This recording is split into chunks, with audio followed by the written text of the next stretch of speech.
مهما خدتني المدن وخدتني ناس المدن، دايما صورتك في قلبي. اهم حاجه دلوقتي هي الشباب. الشباب ده هو المستقبل بتاع الشباب عواطليه في الشوارع. الشباب ديت اصلا هم الناتج هم اللي هيوقفوا البلد ديت على رجليها. هم المستقبل بتاع البلد. هم اهم حاجه عندي في الشباب.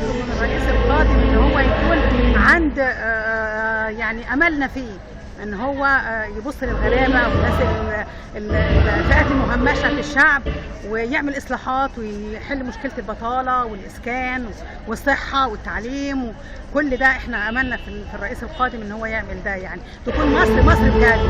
ويكون عايزين دلوقتي رئيس مصر ان هو يخلي باله مع الناس اللي هي رئيس مصر، يخلي باله مع الناس الغلابه، الناس اللي عايزه تشتغل، الشباب اللي مش لاقي شغل، يقف جنب البلد. عايزين واحد زي السيسي كده يقف جنب البلد يشجعها، حد يرفع راس البلد، عايزين حد يطلع.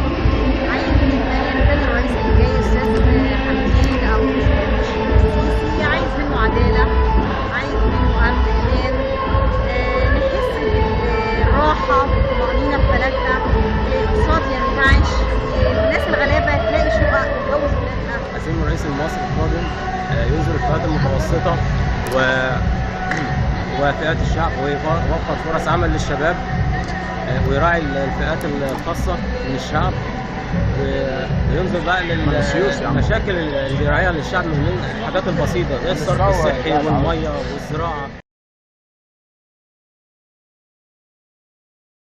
يوفر فرص عمل للشباب، ويوفر برضو اسكان متوسط للشباب اللي لسه طبعا جديد، وبعدين الصحه ينظر برضو للشعب الناحيه الصحيه، وبرضه يهدي الحال، ربنا يهدي الحال ويوفر امان. يراعي القطاع الخاص، احنا شغالين في القطاع الخاص، وطبعا القطاع ده مستنفذنا جدا ومفيش مرتباتنا ضعيفه جدا، فيا ريت يبص في القطاع الخاص.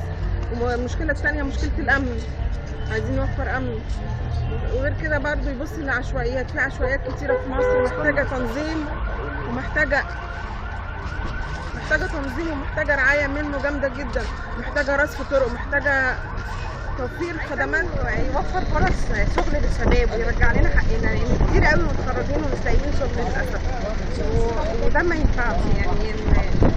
يعني المفروض الشباب يوفر لهم فرص عمل كتير، ونفسي الاقي امان في الشارع، يعني نفسي امشي مطمنه زي زمان. للاسف ان ده ما عادش موجود، بقى الواحد خايف وهو ماشي ومن اي حد، فالواحد نفسه يرجع الامان مره ثانيه. الشباب اللي هم عايزين يشتغلوا ويشوف فرص العمل اللي لازم يوفرها، عشان بقى نسبه البطاله عليت قوي ونسبه البلطجه عليت. وعلى فكره يعني هم اللي بيبقى بلطجي ولا بيبقى حرامي دوت بيبقى واحد مش لاقي، او واحد عايز ياكل، واحد عايز يشرب، فهو مش لاقي، فهيعمل ايه؟ مش عارف يشتغل او مش لاقي فرصه ان هو يشتغل، اي حد ماشي بيسرق منه حاجه بيطلع عليه. عايزين الحياه تبقى الحاله الاجتماعيه تتحسن، والشباب البطاله دي تتحسن، وضع الشباب، لان الشباب كتير قوي مش لاقي دخل ولا لاقي اي حاجه، متخرجين بقالهم سنين، غير ارتفاع اسعار اللي دايما مرتفعه.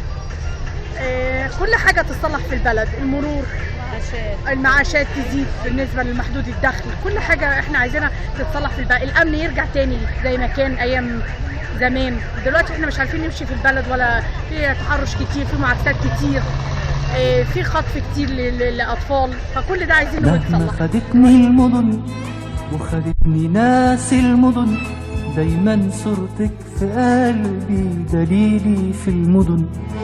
اطوي المدن واجيكي عطشان لنور عينيكي، اطوي المدن واجيكي عطشان لنور عينيكي، وارمي روحي عليكي تطبطبي وتضمي، ما بحسش بالبرح ده الا في قلبك يا امي، وارمي روحي عليكي تطبطبي وتضمي، ما بحسش بالبرح ده الا في قلبك يا امي، ايوه في قلبك يا امي.